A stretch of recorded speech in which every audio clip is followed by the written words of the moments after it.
Hello everyone. তো দেখো আমরা একটু ঘুরতে বেরিয়েছি। আসলে আমরা ঘুরতে আসিনি, এসছিলাম একজনের বাসায়, মানে ওই আমার ভাসুরের মেয়ের আজকে স্বাদের অনুষ্ঠান। তো স্বাদের অনুষ্ঠানে এসছি।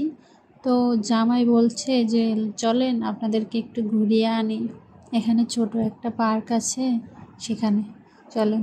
তো সেই জন্য আসলাম। এসে তো প্রথম ভেবেছিলাম অত একটা সুন্দর জায়গা না, তো তাও এসেছি। এসে দেখি ভিতরে এসে দেখি ভীষণই সুন্দর জায়গা।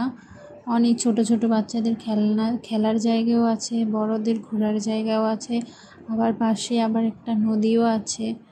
নদী ভীষণ সুন্দর, জায়গাটা ভীষণই সুন্দর। তো নদীর পাশে তো অনেক বাতাস, প্রচুর বাতাস। এখানে আবার ছোট বাচ্চাদের মতো আমিও দোলনায় বসলাম, তারপর আমার ছেলেকে বসালাম। আমার ছেলে তো ভীষণই খুশি, কি আর বলবো। আমার ছেলে ভীষণ খুশি, ভীষণ। কি হাসি দেখছেন। কেউ আবার আমাকে দেখে কিছু বলবেন না প্লিজ, এখানে প্রচুর বাতাস, তো তাই আমার এই অবস্থা। বাতাসে চুল টুল সব এলোমেলো হয়ে গেছে।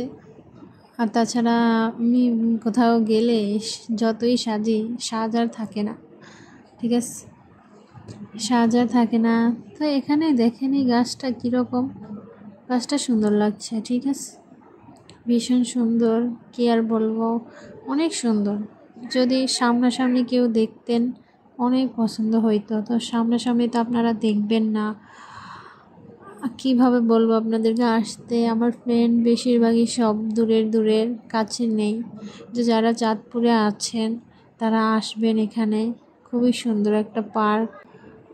আমার কাছে ভীষণই ভালো লেগেছে। আর এখানে দেখেন আমার শাড়ির আঁচল উড়ে উড়ে পুরো পতাকার মতো হয়ে গেছে, কি একটা অবস্থা। এখানে আবার আমার হাজব্যান্ড, আমি একটু নিজেদের মুখটাকেও আপনাদেরকে শেয়ার করে ফেললাম। এখানে আবার একটা আম গাছ, না আম গাছের পাতাগুলো কেমন লাল লাল, দেখেন তো, আমি কখনো দেখিনি এরকম। আবার এই জায়গায় এখন কত রকমের ফল আছে, আম আছে, কমলা আছে, ড্রাগন ফল আছে, তারপরে আবার ছোট ছোট কমলা আছে, মালটা আছে, সব ধরনের গাছই আছে। তো বন্ধুরা, জায়গাটা তো দেখলেন আপনারা সবাই, খুব সুন্দর জায়গা। সবাই ভালো করে সবাই লাইক কমেন্ট শেয়ার করবেন, আর বলবেন জায়গাটা কেমন। আমার কাছে ভীষণ ভালো লাগলো, আপনাদের কাছে কেমন জানিয়েন। সবাই সবাই ভালো থাকবেন, টাটা।